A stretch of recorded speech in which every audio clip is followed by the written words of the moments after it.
Olá pessoal, me chamo Ramana. Estou aqui para apresentar o meu diário. O tema que eu escolhi para as minhas pesquisas é o naturalismo. Gostei de conhecer seus costumes, falei sobre as suas literaturas que tanto inspiraram. Nesse diário eu expus a minha opinião sobre o assunto e falei de como o naturalismo é selvagem, por isso escolhi esse tema, sabendo que o naturalismo, além de ter sido um movimento literário, ele teve grande influência nas artes plásticas e no teatro, que é minha grande paixão. Irei falar um pouco sobre as suas diferenças, para que assim seja mais fácil de se entender.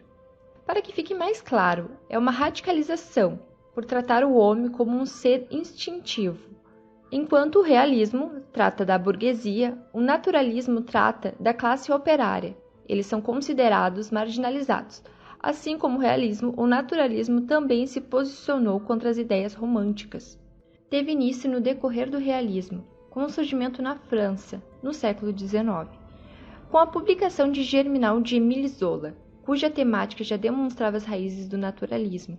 Realidade retratada de forma objetiva, realista que nem o realismo, mas com uma diferença, mais animalesca. É o que o homem naturalista é, uma pessoa que age por instinto e não por raciocínio. O naturalismo tem uma abordagem exagerada de temas considerados tabus pela sociedade, com o intuito de chocar e apresentar uma realidade nua e crua sobre os prazeres carnais, sensualismo e erotismo. Para escrever esse romance, Zola passou 2 meses trabalhando como mineiro na extração de carvão. Viveu com eles, comeu e bebeu nas mesmas tavernas para se familiarizar. Sentiam na carne o trabalho sacrificado, calor e umidade dentro da mina. O trabalho árduo que era necessário para escavar o carvão, o baixo salário e a fome. Além do mais, acompanhou de perto a greve dos mineiros. O livro gira em torno da vida de Etienne, um jovem francês que andava sem destino pelas estradas do interior da França após perder seu emprego e flertar com a miséria e a fome. Ao se aproximar de Montsou, uma das mais famosas minas de carvão daquela região, Etienne decide procurar emprego. A primeira impressão foi um misto de temor e fascínio. Já tinha ouvido histórias sobre as minas de carvão, mas foi somente ao ver aqueles homens e mulheres quálidos descendo por um buraco que mais parecia a boca de um monstro, tragando as almas daqueles que desciam, que Etienne sentiu um arrepio que mudaria para sempre a sua vida.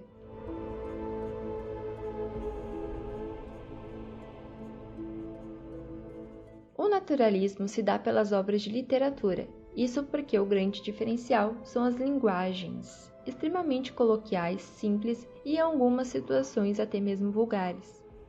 Com o objetivo de abordar temas relacionados ao cotidiano da época, como a discriminação, miséria e crimes, os autores destacavam personagens também atípicos nos livros de romances, como escravos, adúlteros e pobres, justamente por acreditar que a seleção natural impulsiona o comportamento da espécie e por retratar elementos que compõem a personalidade da sociedade.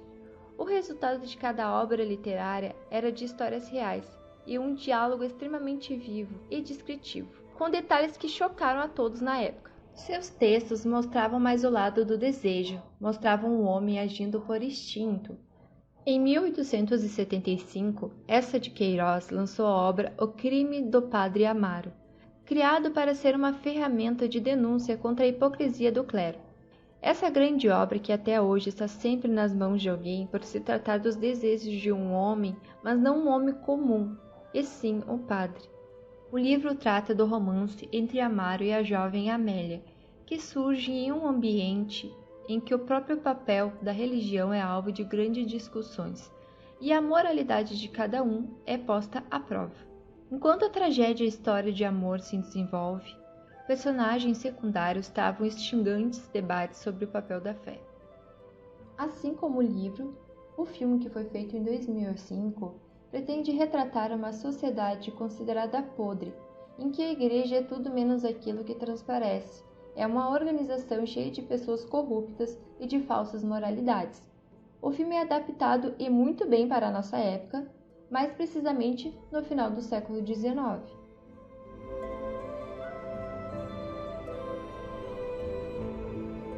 No meu diário sobre o naturalismo, estudei sobre essas obras que até hoje são consideradas tabus, obras que fazem existir debates e diversas opiniões por tratar de assuntos tão polêmicos. Um deles é a homossexualidade, que na época deixava a sociedade horrorizada. Vamos falar sobre Abel Botelho, um escritor português, e sobre o seu polêmico livro, O Barão de Lavras, que foi publicado em 1891. Integrado na trilogia Patologia Social, este livro retrata o tema da homossexualidade e a pedofilia, tendo inclusive para alguns o mérito de ser a primeira obra a retratar aqueles temas. No livro, Sebastião, Barão de Lavras, seduz Eugênio, um vendedor. Põe-no por conta numa casa que possui, mas acaba se apaixonando pelo jovem. Quando Eugênio começa a sentir mais à vontade, começa a explorar financeiramente o barão. Este, cada vez mais envolvido, traz Eugênio para o seu círculo social. A proximidade com a baronesa, esposa de Sebastião, cria nesta e no jovem uma atração, e os dois tornam-se amantes. Quando o barão os descobre, começa sua queda vertiginosa, em que acabará arruinado e morto por jovens delinquentes. Na época da primeira edição, o escândalo e atração em relação ao livro deviam-se ao primeiro dos temas. Além disso, Eugênio tem 16 anos, e no final do livro o autor informa que as preferências dele mudaram, preferindo tipos de músculo e de força dos marujos, dos militares e dos cocheiros. O livro apresenta o homossexualismo do protagonista como uma doença, como causas como origem legítima da família e os males da vida e sociedade. Creio que o livro não se trata apenas da homossexualidade, mas também sobre a hipocrisia da sociedade. Na minha opinião, a sociedade que, conhecendo o vício do barão, aceita como ele é, mas acaba ignorado quando ele perde o seu dinheiro.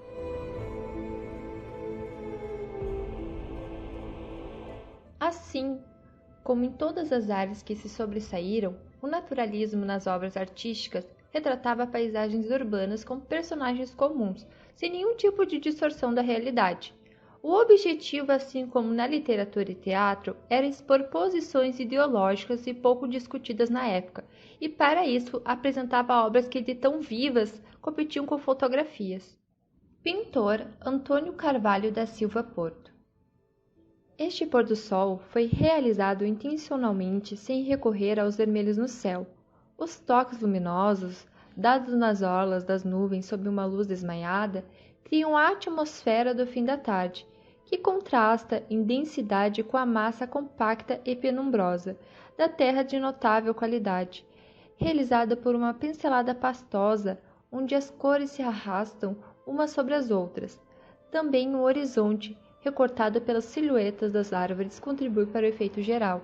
Essa pintura é um óleo sobre madeira do autor e mede 37 centímetros de altura e 56 centímetros de largura.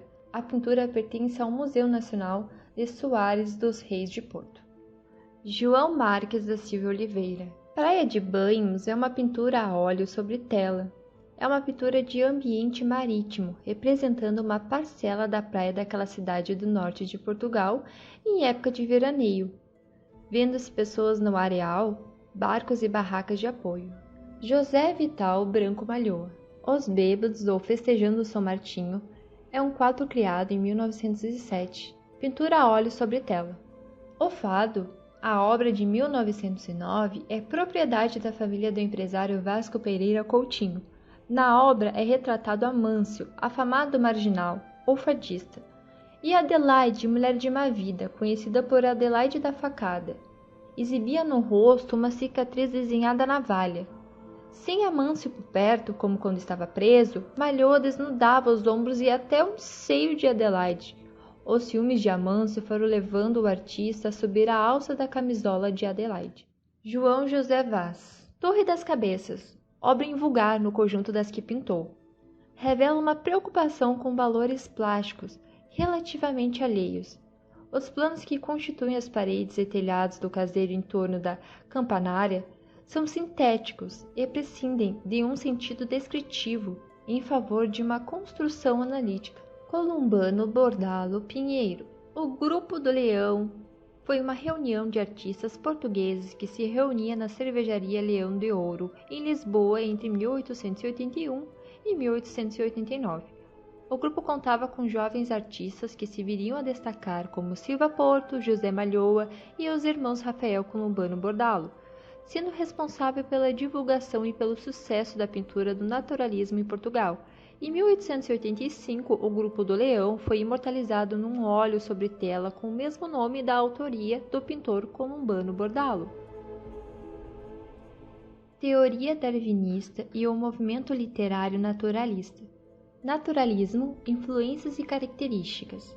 Influências: darwinismo, socialismo, positivismo. Características: cientificismo, descrição minuciosa, determinismo, linguagem simples. Evidências da influência darwinista. Darwinismo social. Configuração do mundo e da sociedade como ambientes nos quais as pessoas lutam para sobreviver. Determinismo. Personagens subordinados ao meio, indivíduo como produto biológico de três forças: raça, meio e instinto. Indivíduo como produto de hereditariedade. Caráter cientificista. Aplicado à análise do comportamento humano e social em busca de saídas e soluções.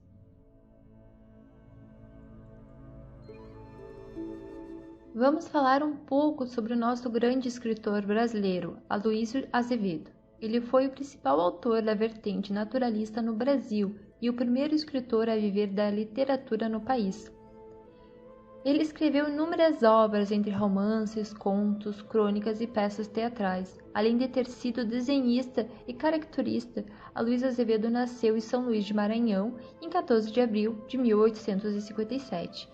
Em sua obra tão famosa, O Cortiço, Aloysio concentrou todas as ideias naturalistas ao mostrar como a influência do meio e a força dos instintos determinam o comportamento dos personagens. Em outras obras do autor, como O Mulato e A Casa de Pensão, é possível observar como o fatalismo das forças sociais e naturais atua sobre o homem, em uma tentativa de validar por meio da literatura as teorias científicas que dominavam o pensamento filosófico em todo o mundo. O naturalismo costuma ser associado ao realismo, outra tendência literária, cuja preocupação é fazer da literatura um instrumento para a análise social, e não mera diversão para as classes privilegiadas. Por tentar comprovar por meio da ficção a validade de teses científicas deterministas, o naturalismo não é considerado, sob o ponto de vista de alguns estudiosos, como um objeto verdadeiramente artístico. Os escritores que aderiram ao movimento tinham como principal intenção dissecar o comportamento humano e social em um trabalho que se aproximava das frias e impessoais experiências de laboratório, distante da concepção artística de literatura até então vigente. Vamos falar um pouco de sua obra máxima, O Cortiço. O livro narra inicialmente a saga de João Romão, rumo ao enriquecimento. Para acumular capital, ele explora os empregados e se utiliza até o furto para conseguir atingir seus objetivos. João Romão é o dono do cortiço, das tavernas e da pedreira. No cortiço, paralelamente, estão os moradores de menor ambição financeira. Por que o cortiço é uma obra naturalista? O cortiço é considerado o melhor representante do movimento naturalista brasileiro. As principais características do naturalismo seriam a animalização dos personagens e, consequentemente, a ação baseada em instintos naturais, tais como instintos sexuais e os de sobrevivência. Adolfo era filho de Raimundo Ferreira dos Santos Caminha e Maria Fermina Caminha. Nasceu na Rua do Comércio, em Aracati, no estado do Ceará. A mãe morreu quando ele tinha apenas 10 anos, vítima da grande seca do Nordeste brasileiro. Ele então acabou se mudando para o Rio de Janeiro. E aos 13 anos, em 1883, Adolfo entra para a Marinha de Guerra, chegando ao posto de segundo-tenente. Bom Crioulo é um romance de Adolfo Caminha, publicado em 1895, considerado por alguns como um dos primeiros romances sobre homossexualidade da história de toda a literatura ocidental. A obra foi recebida com escândalo pela crítica literária da época e com silêncio por parte do público devido à ousadia na abordagem de temas considerados tabus em finais do século XIX, como o sexo entre pessoas de diferentes etnias e a homossexualidade em ambiente militar. Além disso, apresentava uma frontalidade e um erotismo pouco usuais para a sociedade da época, mas é conceituada como uma narrativa contemporânea do seu tempo.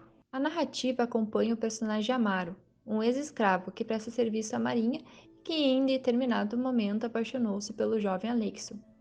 O romance perpassa por dois locais, no navio, que em muitas vezes está em alto mar, e na Rua Misericórdia, localizada na periferia do Rio de Janeiro. Francisco Joaquim Teixeira de Queiroz, que usou o pseudônimo literário de Bento Moreno. Ele era romancista e contista. Foi fiel seguidor da escola naturalista realista. Em Amor Divino, romance publicado pela primeira vez em 1877, pertencente à série Comédia do Campo, subintitulado Estudo Patológico de uma Santa, com o qual Teixeira de Queiroz se propõe fazer o diagnóstico e etiologia de santidade. O enredo gira em torno da transformação de uma camponesa em uma santa local, por um fenômeno de histeria coletiva alimentado pelas pregações dos religiosos, baseando-se num caso real lido na imprensa, acerca de uma mulher belga estigmatizada. Em Os Meus Primeiros Contos, volume de contos publicado pela primeira vez sob a referência Comédia do Campo, em 1876, e publicado sob o título Os Meus Primeiros Contos, em 1913, referindo-se no prefácio à terceira edição desta obra. Aos seus contos, Teixeira de Queiroz afirma ter procurado atingir o maior grau de certeza. Nesses contos, ele descreve as paisagens da alegre região de Minho, ou apanhando em diálogo simples a alma do nosso dos camponeses e serrano. A coletânea traça a fisionomia de uma série de tipos rústicos, a bruxa da aldeia, a velha beata, a rapariga ingênua, o sedutor, envolvidos em um enredo pintoresco ou passionais.